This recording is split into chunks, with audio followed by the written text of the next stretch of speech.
Dessa vez um Fla-Flu. O primeiro jogo, que já faz mais de 105 anos, ocorreu em 7 de julho de 1912, com a vitória do Fluminense por 3-2. O jogo que ocorreu em 1916 estava sendo 2-1 para o Flamengo, quando o juiz marcou um pênalti para o Fluminense. O jogador chutou e o goleiro defendeu. O juiz marcou um segundo pênalti logo depois, e o goleiro também defendeu, mas o juiz mandou voltar por causa que ele não tinha apitado.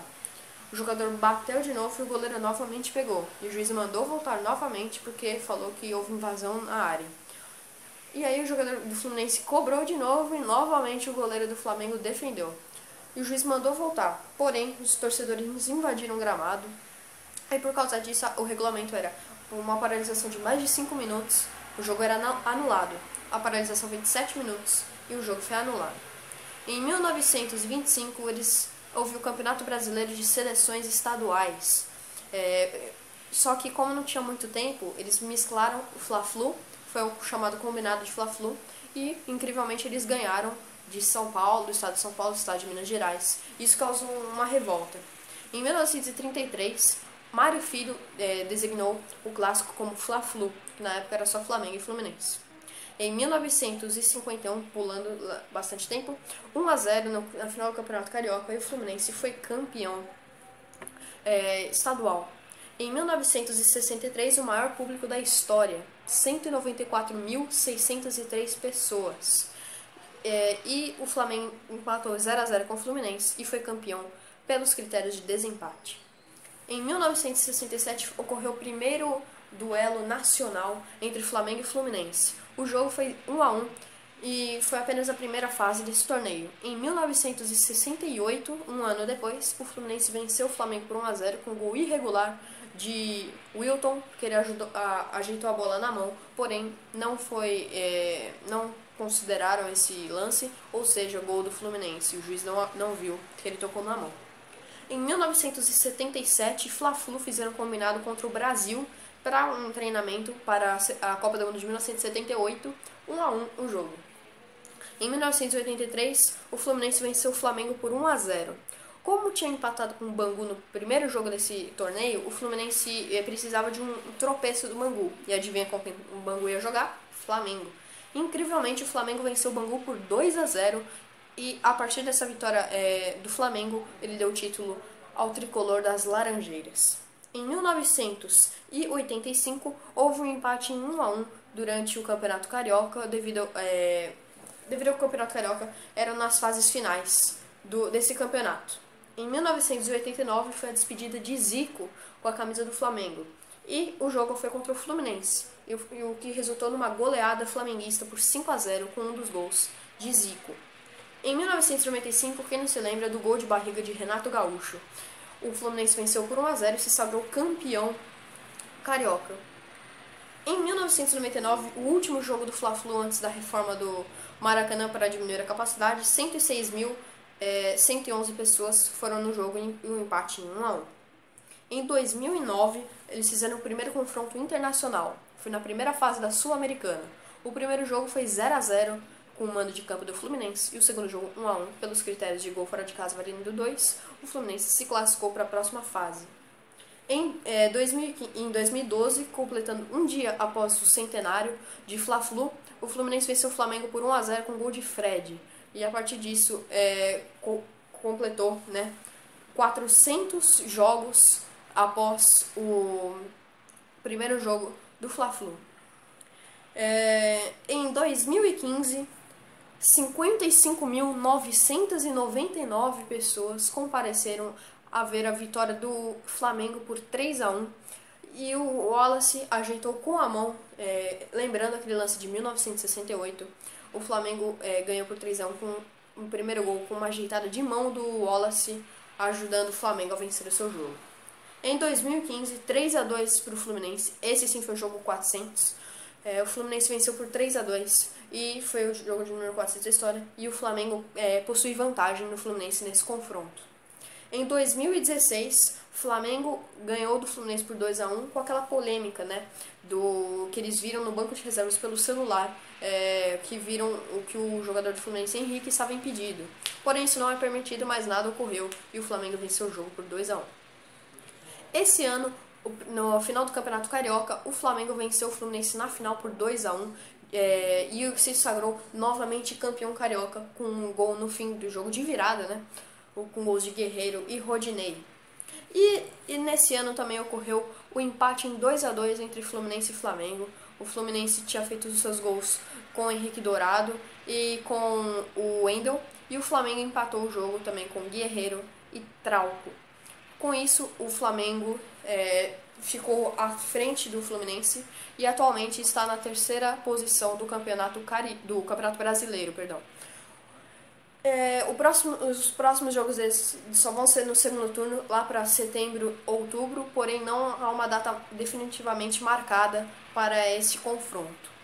Agora vocês vão ficar vendo uns lances de Fla-Flu, né? A gente vai colocar um vídeo sobre um pouco das histórias, um pouco dos jogos.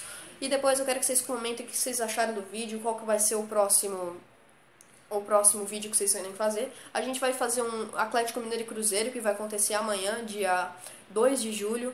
E por isso a gente vai postar hoje ainda Atlético Mineiro e Cruzeiro. Então fiquem com o vídeo entre Flamengo e Fluminense, a história e os jogos. Muito obrigado pelo acesso, se inscrevam, deixem seu like, compartilhem em todas as redes sociais, WhatsApp, Instagram, comentem e muito obrigado pelo acesso e até o próximo vídeo. Falou!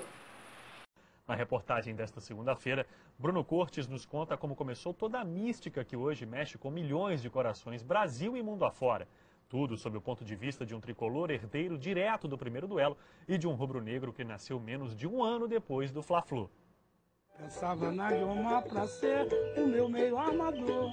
Nosso amor era um Maracanã e dia de Fla-Flu. Como era o mundo há 100 anos? O que acontecia no Brasil em 1912? Algumas respostas são fáceis. O imponente Titanic saía de Southampton, na Inglaterra, e nunca chegaria ao destino final em Nova York, Estados Unidos. O Prêmio Nobel da Paz, Woodrow Wilson, se tornava presidente americano. A República da China era fundada. A obra de Cristóvão Leite de Castro ligava a Praia Vermelha à Praia da Urca, no Rio, pela primeira vez. O bondinho do Pão de Açúcar era inaugurado. Tinha início o Fla-Flu. Ou não? Fla-Flu não tem começo. Fla-Flu não tem fim. O Fla-Flu começou 40 minutos antes do nada. E então as multidões despertaram. Oficialmente, o clássico começou sim em 1912, dia 7 de julho, aqui no Estádio das Laranjeiras, o primeiro Fla-Flu. Eu acho que ninguém naquela época tinha ideia de virar o ano histórico. O futebol era outro, né? A gente não tinha o que tem hoje, né? De rivalidade. José Luiz Belo, gestor de esportes, tricolor, graças ao avô, José Belo, que estava em campo nesse primeiro Fla-Flu. Ele jogou futebol por uma necessidade do Fluminense, então ele jogou mais pelo clube do que por ele, entendeu? O esporte dele era tênis, entendeu? Era tênis, ele sempre jogou tênis. O tenista José Belo virou zagueiro. É que o Fluminense, então campeão carioca, perdeu 9 titulares.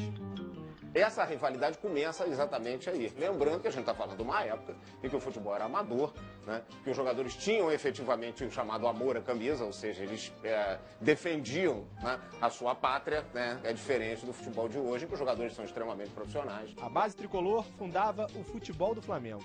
Foi uma briga motivada por disputa de posições.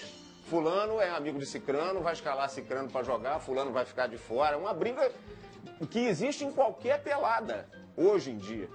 O cara vai me deixar de fora, eu não vou jogar, então eu vou embora, sabe? É a mesma coisa. E, quer dizer, isso existe desde que o futebol começou. E o Fluminense ficou sem time para jogar naquela época, né? E aí, muito diferente de hoje, isso não daria para acontecer hoje, o que o Fluminense fez? Juntou dentro os atletas que ele tinha, né? Aqueles atletas que jogavam futebol, e montou uma equipe para jogar o Campeonato de 1912. E no Fla-Flu, primeiro Fla-Flu, o Fluminense ganhou, né? De 3-2, mesmo sendo um time juntado ali na hora, né? Dá para entender o motivo de José Luiz Belo, o neto, ter entrado no casamento com esse fundo musical?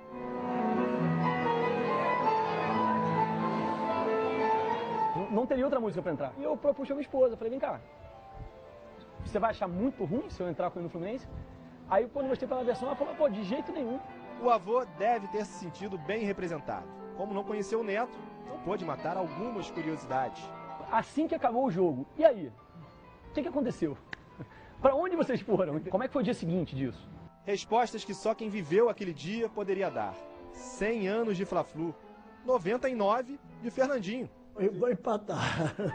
Estou feliz, eu estou vivo bem, graças a Deus. Todo mundo, meus amigos, dizem que eu não tenho essa idade. Em 1933, se tornou o primeiro goleiro profissional do Flamengo.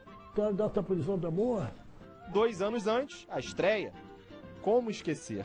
Por felicidade minha, eu estreiei no primeiro time do Flamengo, no Fla-Flu. Era isso em 1931, em que o Flávio Costa me disse que eu ia jogar no primeiro time naquele dia. E eu estreiei, ganhei de 1-0. Segundo ele, nenhuma derrota em Fla-Flus. Vou contar uma historinha pequena. Em 19, meu irmão me levou para assistir um Fla-Flu. Eu tinha 7 anos. Não me esqueci disso. Nunca o Flamengo perdeu de 4-0 para o Fluminense. 13 anos depois, eu gosto muito do 13 porque eu sou de 13. 13 anos depois eu ganhei do Fluminense de 4-0 na Rua Paissandu. Maravilhosamente xingada. Fla-Flu, presente na vida de Fernandinho, José Luiz Belo e tantos outros desde sempre. Se não tivesse lugar do meu avô, eu ia fazer com o maior prazer. Imagina, joga lá no time do Fluminense? Pô, jogo, cara, o que você quer? Tô pra onde, né? Joga, não tem problema nenhum. Porque eu sou de Flamengo desde 25. Eu vou muito ao Flamengo aqui pertinho. Só tenho amigos, eu sou benemérito. Então, eu vivo o Flamengo, sim. Eles lá, eu aqui, né? Assim, tenho amigos flamenguistas, entendeu? Mas não torço pelo Flamengo, sim. É bonita essa camisa, né? Ele escreve. Fla-Flu, 6 letras, 100 anos. Ou seriam mais? Demais. Na segunda reportagem da série, nesta terça-feira, Felipe Aui vai mostrar o lado simbólico do Fla-Flu, que mexe com as torcidas e ganha campos como a literatura e a música.